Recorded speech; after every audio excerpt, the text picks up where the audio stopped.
This is the RheumNow podcast. I'm Dr. Jack Cush, executive editor of RheumNow.com. It's June 18th, 2021. We are the week after EULAR, and we're still churning out tons of EULAR info, podcasts, videocasts, articles, and tweets. This week, instead of reviewing the news, we're going to talk about education. Education's a big challenge, especially in this virtual world where it's so impersonal, we're so removed, it's hard to feel connected. Education really is about connections. It really is about engagements. So I'll start by asking you, where do you want to sit at a concert, at the ball game, at a Broadway play, or on a transcontinental flight? I would assume it's up front. It's where all the good stuff happens. Where do you want your kid to sit in school? First row and engaged? Or back row, disengaged, farsighted, not conforming, one foot out the door, and Lord knows what may happen after that? You want your kid to be engaged, because when you're engaged, we're going to learn, right? Woody Allen famously said the line, 90% of success in life is showing up.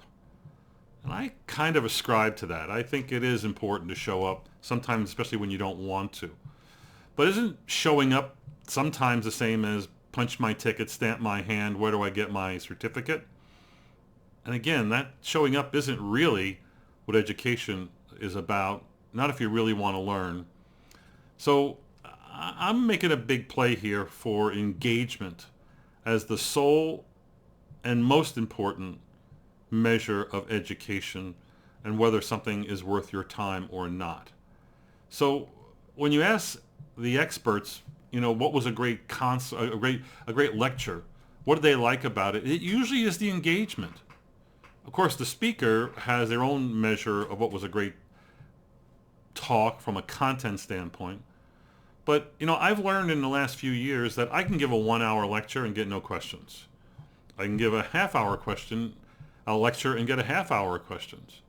But I think some of the best sessions I've done are actually short group learning kind of scenarios where there's short lectures, short case discussions, and then there's 10, 12, a dozen people or 15 people in the room, and I'm the moderator. And it turns out, even though I'm the person who has all the data and information, I become the arbiter of truth or data.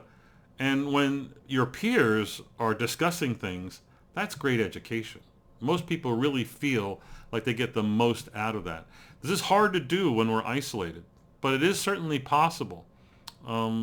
This could happen as a result of, how you view EULAR. You can get together in small groups and go over things afterwards. You can do the same thing with your grand rounds that happen at your center.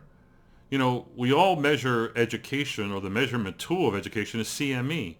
Yet if you look at CME, it's got a lot of weaknesses because CME is really about just showing up and getting the certificate.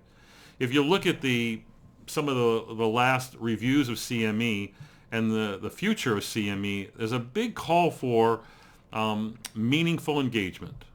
New ways of presenting, new ways of interacting, creating multiple exposures, and using methodologies that allow people to integrate knowledge into practice. That's good education. So should education's purpose be to improve test performance? Nah, that was only important when you were in school. Really shouldn't have been that important there. Should it really be about integration of knowledge? Well, yeah, kind of. But I think education is great when it's meaningful, when it's either confirms my belief, strengthens my knowledge base, or it's transformational in what I know and what I'm comfortable with. And it leads to, in the end, self-improvement. Makes me a better me, makes me a better rheumatologist. Ralph Nader has a quote that the function of leadership is to produce more leaders, not more followers. Actually, maybe the function of questioners is to create more questions. Because if you have more questions at any conference, any gathering you do, my goodness, is that not going to be one of the better gatherings, one of the better educational exercises that you'll sit through? I learned a lot of my style, good or bad, from some of the people I've observed. Dr. Morris Ziff was my first chairman of rheumatology. He hired me, brought me to Dallas, and he was in the twilight of his career. He was 70 plus years of age. And it didn't matter whether it was a small, 10, 20 person conference or internal medicine grand rounds in a big amphitheater or a national convention. Dr. Ziff in his funny shoes and herringbone coat and dark black glasses and a notebook always marched down right before lecture and sat first row right in the middle, because you knew he was paying attention. You knew he was going to ask the question. You dreaded that he might ask the hard questions. But again, it didn't matter the topic. That's where he was. Another really impactful character in my career is Roy Fleischman. Roy is also someone who always attends, is always integrated into the process and the lecture, the symposia, whatever. But Roy is most known for asking the first question. And it's usually a hard one. It usually shows that he's been thinking hard about what's been presented, and he wants to challenge the speaker or the audience as to what they may know and how we're going to move the needle on education here. So I don't know that it's important to be the first questioner.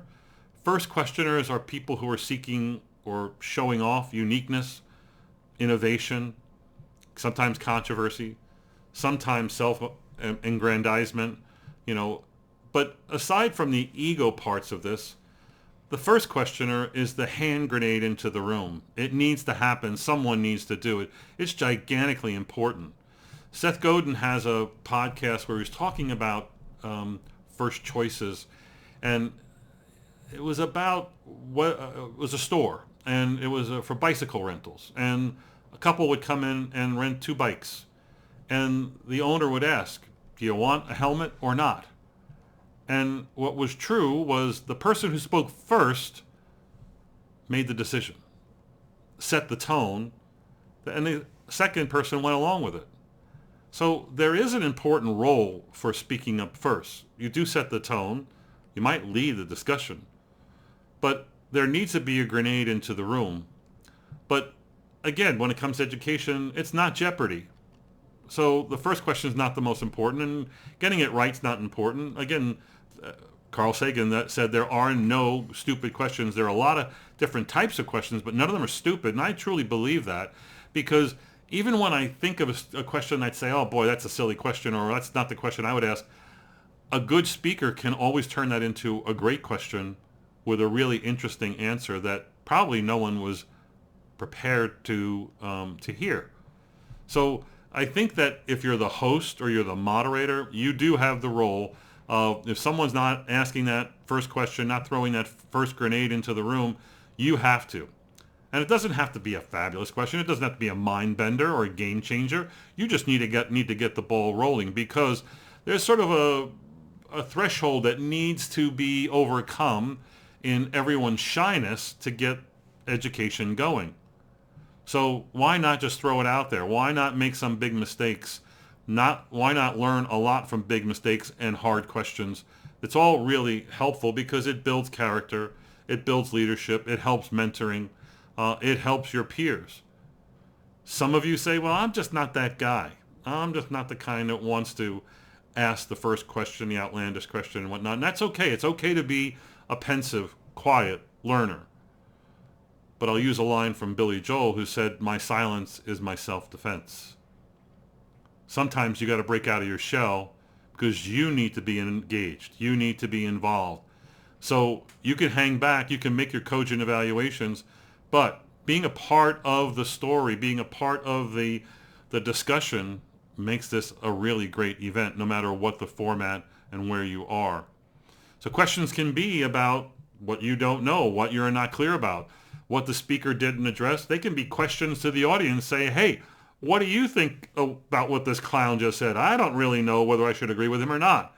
And now you're inviting everybody else to do what needs to be done. I think if you want to hang back and ask that private question to the speaker afterwards because you're shy and you don't want to seem stupid, well, that's a shame because private questions only benefit you. Public questions benefit everybody. Public questions drive the conversation.